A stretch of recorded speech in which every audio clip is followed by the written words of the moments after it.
कभी अगर मेंटालिटी रखना हो तो बाज की तरह रखना, क्योंकि बाज सभी पक्षियों का राजा होता है।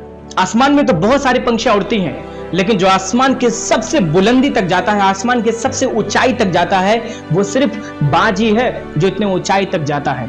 कभी कभी बाज जब नीचे आता है धरती पर, थोड़ा धरती के ऊपर होता है, जब उड़ रहा होता है तो बहुत सारे कौवे उसको अपना चोंच मारते हैं, उसके पीठ पे जाके बैठते हैं, उसके पंख को निचोड़ने की कोशिश करते हैं।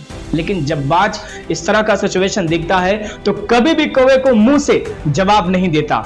जब कौवा उसके पीठ पे बैठ जाता है, उसको परेशान करता है, तो बाज हमेशा अपना रुख आसमान की ऊंचाई की तरफ कर देता है और आसमान के बुलंदी के जाना शुरू कर देता है। जैसे ही थोड़ी ऊंचाई पे जाता है कौवा परेशान होने लगता है, लेकिन तब भी बाज उसको अपने मुंह से जवाब नहीं देता। यह आसमान की और बुलंदी पर जाता है और जैसे जैसे बुलंदी पर जाता है कौवे की हालत खराब होती जाती है। कौवा सांस नहीं ले पाता है और जब सांस नहीं ले पाता है तो ना चाहते हुए भी इसको बाज को छोड़ना पड़ता है, क्योंकि कौवे की इतनी हिम्मत नहीं है कि वो आसमान की सबसे बुलंदी तक जा सके। और कौवा जब थक हार जाता है, सांस लेने में बिल्कुल परेशान हो जाता है, कभी कभी कौवा बेहोश होकर वहीं से नीचे गिर जाता है। बाज कभी भी अपने मुंह से जवाब नहीं देता, इसीलिए ये पंछियों का राजा होता है।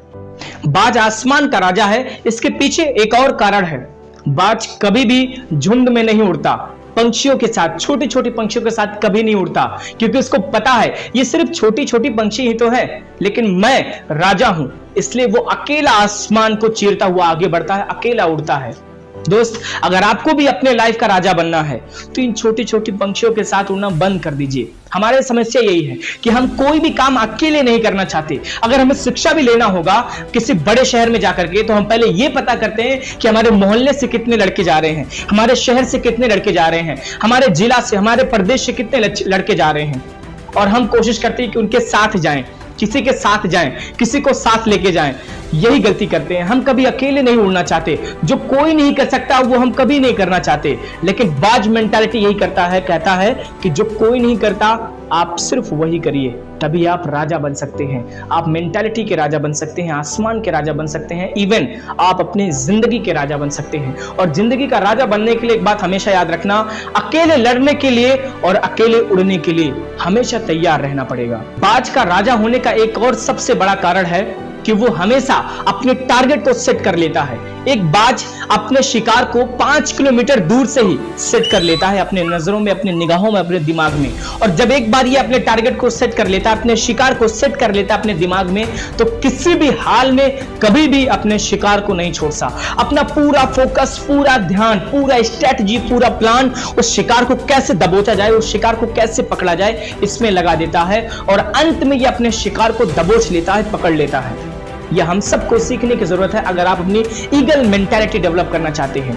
एक बार अपने टारगेट को सेट करिए, अपने लक्ष्य को सेट कर लिए, फिर स्ट्रेटजी बनाइए कि उस लक्ष्य को कैसे पा सकते हैं, कितनी जल्दी पा सकते हैं। उस लक्ष्य को पाने के लिए हमें क्या क्या चीजों की जरूरत पड़ेगी, आपका किस लेवल का ज्ञान होना चाहिए, किस लेवल का अचीवमेंट होना चाहिए। आप जब मेंटालिटी, ईगल मेंटालिटी डेवलप करते हैं तो इस बात को हमेशा ध्यान रखना, बिना टारगेट सेट किए टारगेट अचीव नहीं होगा। बाज मेंटालिटी यही सिखाता है। एक बार अपने टारगेट को फिक्स करिए और उसको पाने के लिए बहुत तेजी से उड़ान भरिए और पूरे स्ट्रेटजी के साथ, दावे के साथ कह सकता हूं, आप उस शिकार को दबोच लेंगे, अपने टारगेट को अचीव कर लेंगे। तो ये कुछ ऐसी मेंटालिटी, ऐसी स्ट्रेटजी थी जिससे आपका ईगल माइंडसेट डेवलप होता है और आप और लोगों से बिल्कुल अलग बनते हैं, अपने जिंदगी के राजा बनते हैं। बहुत बहुत धन्यवाद आप सभी का इस वीडियो को देखने के लिए। मैं आशा करता हूं आज इस ईगल मेंटालिटी से आप बहुत कुछ सीखे होंगे। इस वीडियो को ज्यादा से ज्यादा शेयर करिए ताकि अधिक से अधिक लोग देख पाएं। Thank you so much for watching this video.